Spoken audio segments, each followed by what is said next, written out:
colleague, Dr. Heather Ann Odell. Dr. Odell is a PK-12 leader, an education psychologist with over 20 years of experience in public and private schools in Massachusetts, Florida, and Vermont. Heather has taught French at the high school and college levels, served as a high school assistant principal, a district curriculum director, and has spent a decade as a principal in Title I pre-K-8 schools. Her life experience as a transgender woman has shaped her passion in creating welcoming school environments for the LGBTQIA+ community. And as a member of the VPA's Equity Practitioners Network Cohort 1, her main equity focus has been on achieving equitable outcomes for students with disabilities. It is my pleasure to introduce and welcome Dr. Odell.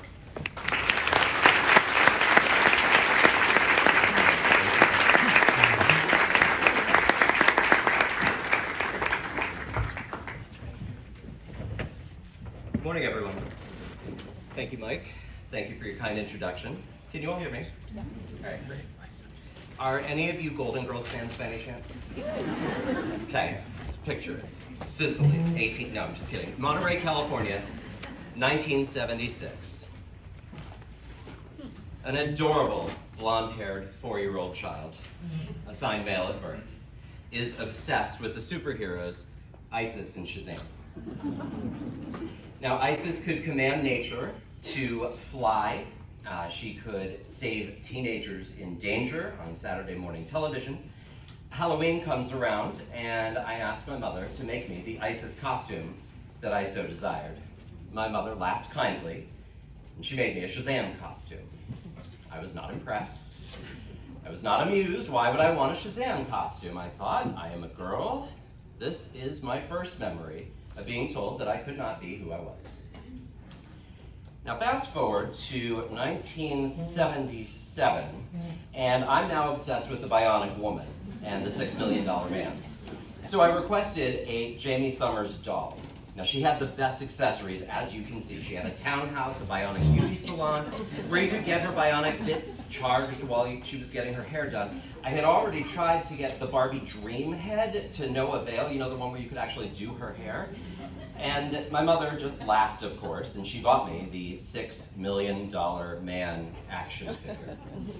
Now, I mean, it's plastic hair, and he has no eye. I did not want this thing. I was not amused. All of my friends who were girls had Barbies and Bionic Woman, so why couldn't I? Now, about this time, my mother had to go to Virginia to finalize her divorce, and I was going to stay with my lovely aunt and uncle. And I did not like this idea at all. I was very attached to my mother, so I latched onto her leg, refusing to leave with my relatives. My mother, sensing opportunity, said, I will let Uncle Dick buy you the Bionic Woman doll. I immediately unlatched, walked out the door, and had success and got my Bionic Woman doll.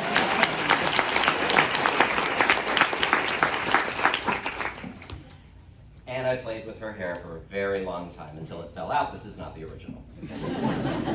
Fast forward a bit, Portsmouth, Rhode Island, where I was brought up, 1979, and my new obsession. Those of you, by the way, who know me are not at all surprised at my ever-moving attachments, but Marsha Brady, right? Oh, I wanted to be Marsha Brady. Come on. She had the best house, she had all the siblings, she had great hair, and she was beautiful and popular. And I politely requested that my mother begin calling me Marsha. Perhaps you can imagine her response. It was 1970 whatever, and she laughed and said, your name is Sean, I'm going to call you Sean. Now I also started telling other people around my neighborhood that I was a girl and my name was Marsha, and they all laughed and told me, no, you're a boy. I spent a lot of time at my grandmother's house as a child, and she was a homemaker. My mom had to go back to work after the divorce, and my grandparents had this big horse farm in Massachusetts, and I had free run of the place. They were older, and my mother insisted on my having short hair, and my grandparents had this pink and white striped towel that I would put over my head and pretend that I had long, gorgeous hair. In my imagination, I was every gorgeous woman, all of these women combined, right? And I ran around the farm pretending that I was either Marsha Brady, Samantha Stevens. A lot of people that you might notice had to hide their true identities in the TV shows, but when they brought out their real identities, they were actually superheroes. that was kind of a thing that I figured out later on. But it all had to stay in my imagination. I knew by now from experience that I was not going to be allowed to be the girl that I knew I was, running around the farm with that ridiculous towel on my head, strapped on with one of my grandmother's house dress belts. If an adult saw me, I pretended I was from Saudi Arabia. I don't know how they bought that, but they did. And every time, maybe they needed to, every time I took that towel off my head, of course, I died a little bit inside. I had learned that insisting I was a girl would get me uncomfortable looks, and that I would be told, you are a boy. Now, of course, in my mind, I'm Marsha Brady, but in the 70s and 80s and much longer, there were no transgender people that I could look up to. They were either villains, aliens, hopelessly tragic, or straight people who were dressing up in women's clothing, like in Tootsie or Mrs. Doubtfire. People's reactions to trans people also were just horrible. In the crying game, that's that lower right-hand corner, when Fergus finds out that Dill is a preoperative transgender person, he throws up and immediately tosses her off. He's completely revolted. And I saw myself as this beautiful girl, but the media saw people like me as freaks. So it's the 80s, and there were some gay folks around in the 80s. As a teenager, I found out that my mother's best friend's brother was gay. And he seemed like a cool person, but I remember my mother telling me kind of solemnly that he was gay. You know, she said everyone still loved him. Well, that stayed in my brain. And when I got to my teen years, I realized that I thought boys were cute, so gay seemed to fit, right?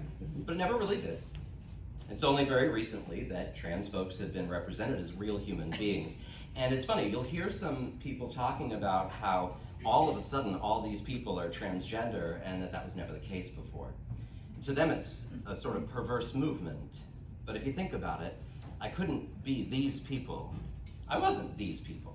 I mean, Dr. Frankenfurter's fabulous and all, but I'm not these people.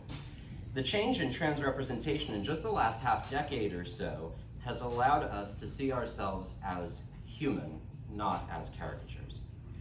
And honestly, it's only when things start to feel safe that some of us venture out of the closet. And by the way, it isn't really safe yet. At least, well, it's 31 now, as of the other day. These are the 30 of the 31 transgender people who have been murdered this year so far.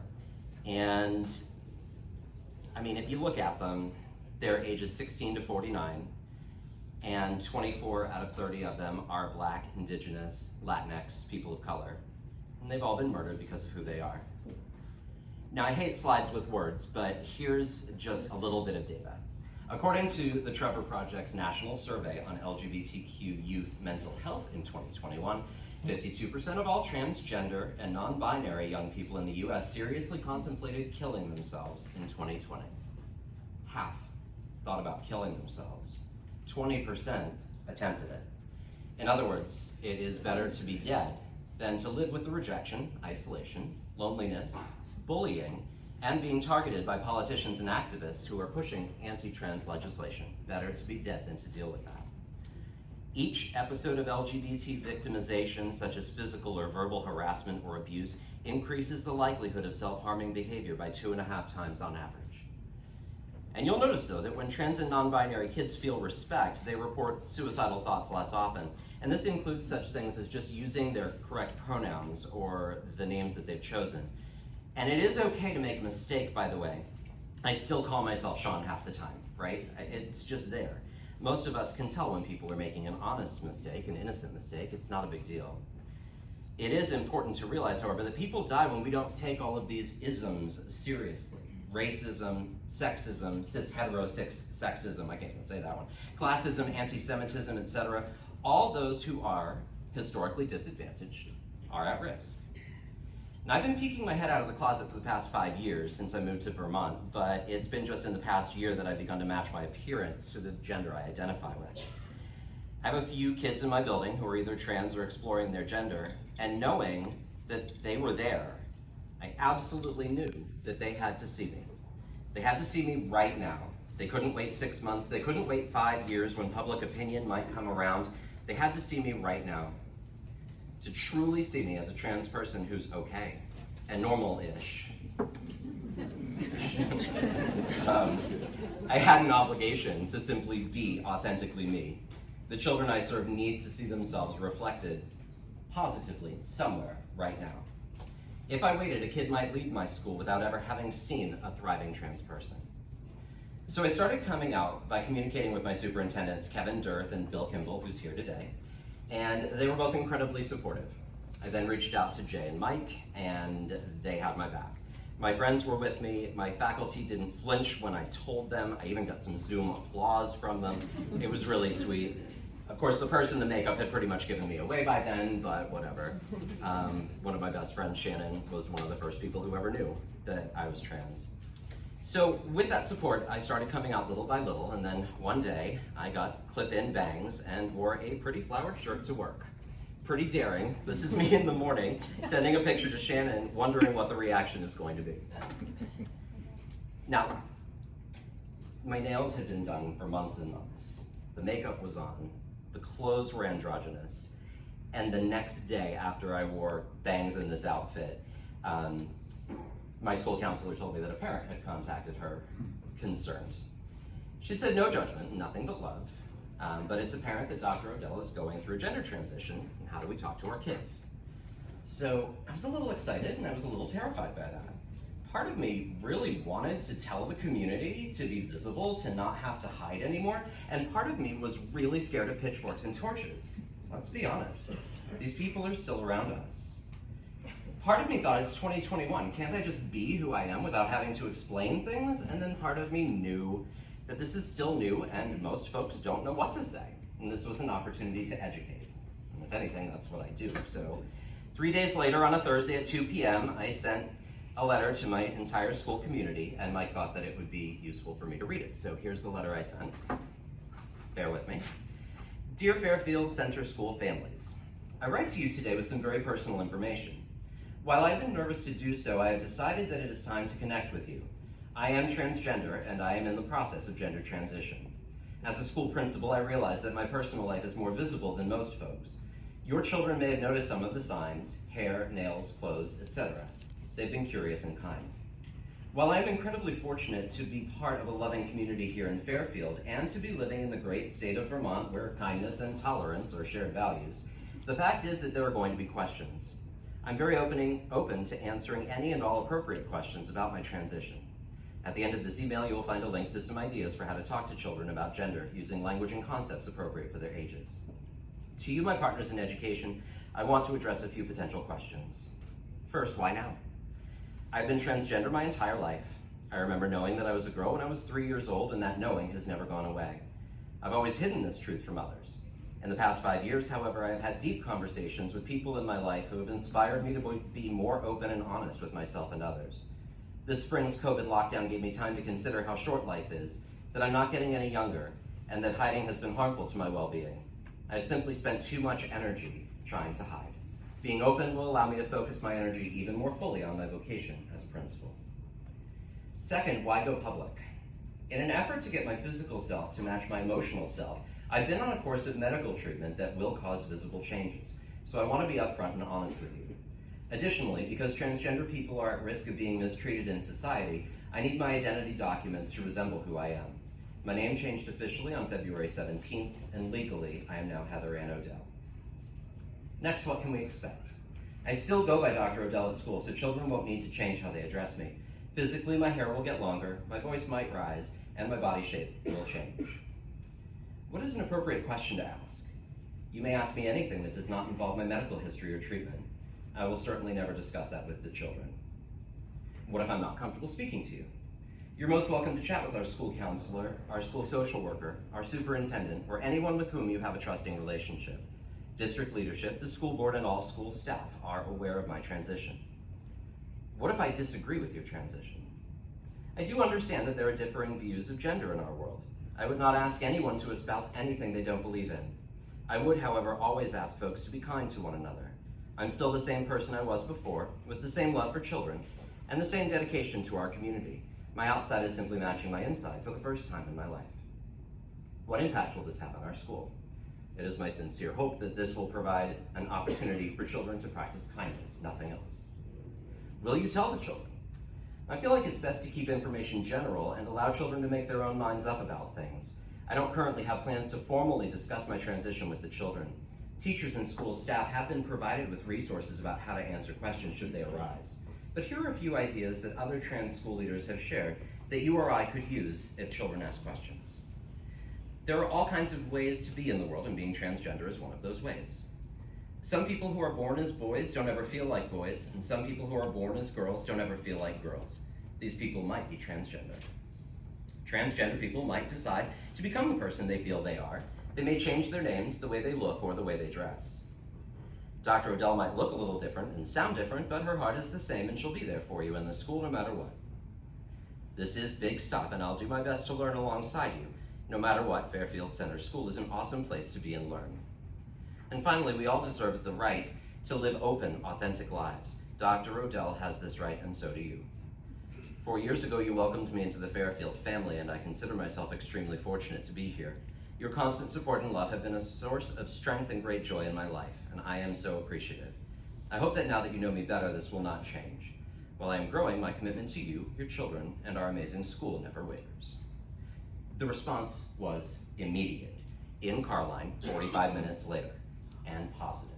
Everybody was giving me hearts, fist bumps, and congratulations on being so brave. And I couldn't tell you whether it was brave or crazy, but it was nice. Gifts and cards started arriving for me the next day.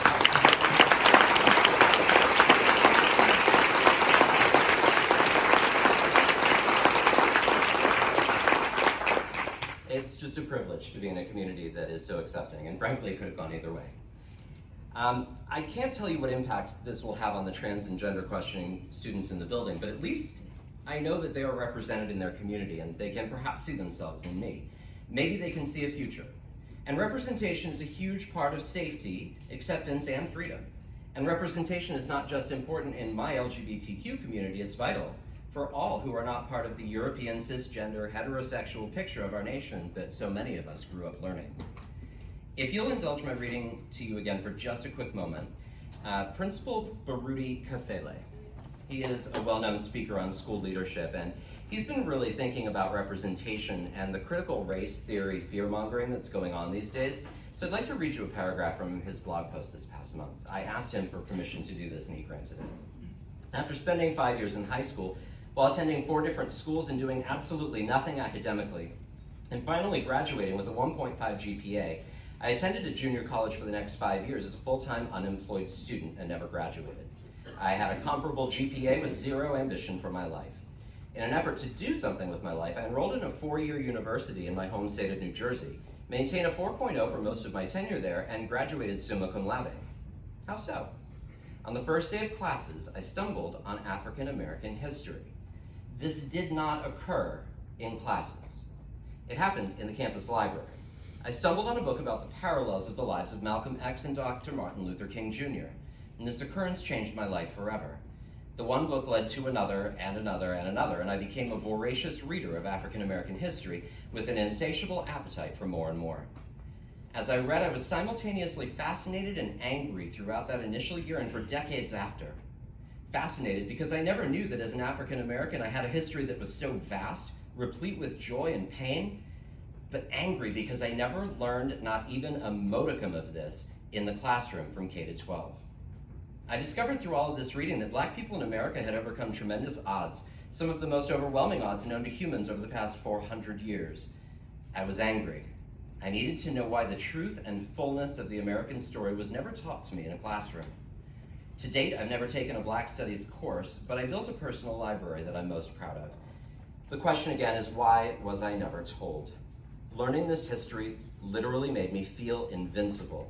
I felt like I was some sort of Superman because I came into an understanding that I was a descendant of a magnificently strong and brilliant people, which is why and how I went on to graduate near the top of my entire class. And he goes on to say that there is no talking about American history without talking about race. And if we are teaching American history without discussing race, we are leaving out the truth. I would argue that there is no understanding of the world without understanding how cultures and societies interact. And right now, forces are working hard to silence educators who dare to discuss the variation that makes us wonderful and interesting human beings, for fear of making some people uncomfortable. But that has, for far too long, been a way to keep some of us down. Paul Gorski writes that the pace of equity progress prioritizes the comfort and interests of people who have the least interest in that progress. accommodating the feelings and fears of those in difficult conversations rather than advancing equity. It is my firm belief that when we allow ourselves to sit back and wait to work for equity, for whatever reason, we allow children to pass through our schools without the support and representation that they need right now. I also believe that as district and building leaders, we have to stand between a sometimes intolerant or ununderstanding public and our teachers who are doing the hard work. From helping a student group to form a gender and sexuality alliance, to supporting the student council as they raise the Black Lives Matter flag, we have the responsibility to protect the adults and children who are ready to move. To that end, my personal equity focus has been helping ways to protect educators from misguided folks who may come after them. I'm working with an education professor at NVU as a co-researcher for Teach Out, a group that's trying to make our schools safe workplaces for our queer and trans educators. Additionally, thanks to VPA's support, my former superintendent Kevin Durth is facilitating an affinity group of LGBTQ principals that I'm hoping to engage in this work. Combining forces with friendly legislators to perhaps get some statutes or required policies in place that will protect the academic freedoms of those who teach for equity. We simply can't allow rules like the last administration put in place to stop us from having conversations about systemic racism, oppression, intersectionality, and the like. Remember Kafele's truism that you can't teach American history without understanding how race and our culture have intersected. I also realize that protecting academic freedom can be a double-edged sword, but I choose to have faith that most educators are willing to liberate rather than oppress. Equity work can seem overwhelming. How do we do everything we need to do and at the same time work for equity? I'm a big pet lover, so don't hate me when I say that I always think of the expression, how do you eat an elephant? One bite at a time, right? And my first bite started with joining VPA's Equity Practitioners Network. We learned about how to disrupt inequity and how to be actively anti-racist. I took another bite in my school by working to better serve children with disabilities in our classrooms, by focusing on universal design for learning to remove barriers, asking trained educators and not paraprofessionals to work with our children with the greatest learning needs, and supporting the regulatory workload of special educators. I believe all children will have better outcomes. And what you do for the least will work for the most. I'm taking yet another bite by figuring out how to make Vermont a safe place to teach children to become critical thinkers with an understanding of oppressed communities. So I welcome you today to what I hope will be an opportunity to leave our daily troubles behind and let our minds expand and grow together. And as we prepare to hear today from Dr. Van Lent about leading with resilient narratives and Dr. Brown about creating a culture of love, liberation, and belonging for all, my question to all of you here today is this: what small bite could you take to make your school, community, or our world a more just and equitable place for all people, all the children we serve? Thank you so much.